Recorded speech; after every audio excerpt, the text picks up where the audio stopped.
অনুযায়ী করো। দুটো কথা, আমি একটু আগে যে কথাগুলো বলছিলাম আর এখন যে কথাটা বলছি, দুটো নিজেরাই পার্থক্য বোঝো। বুঝতে পারছো কি?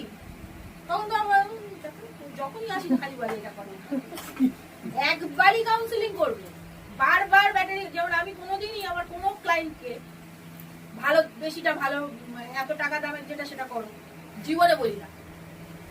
আমার কাছে এই অপশন আছে, তুমি কোনটা নেবে বলো, তোমার কথাই শেষ কথা না, আমার স্কিনে যেটা যাবে। আরে আমি যে অপশন গুলো তোমাকে দিচ্ছি তোমার স্কিনে যাওয়ার জিনিসই দিচ্ছি, এবার সেখান থেকে তোমার যেটা চুজ করার বা যেটা বাজেট তোমার পোষাচ্ছে তুমি সেটাই নেবে। কোনোদিন ফোর্স করবে না, কোনো ক্লায়েন্টকে কোনোদিন ফোর্স করবে না বেশি বাজেটের কিছু করো, কোনোদিন ফোর্স করবে না। ক্লায়েন্টরা এগুলো খুব বোঝে, এগুলো ক্লায়েন্টরা খুব মানে গায়ে মাখে বলতে পারবে। তুমি যদি এটা দুবার তিনবার করতে থাকো তোমার কাছে আর জীবনে সে আসবে দূর, ওখানে গেলেই শুধু বিল চাপানোর জন্য ধান্দা করে না।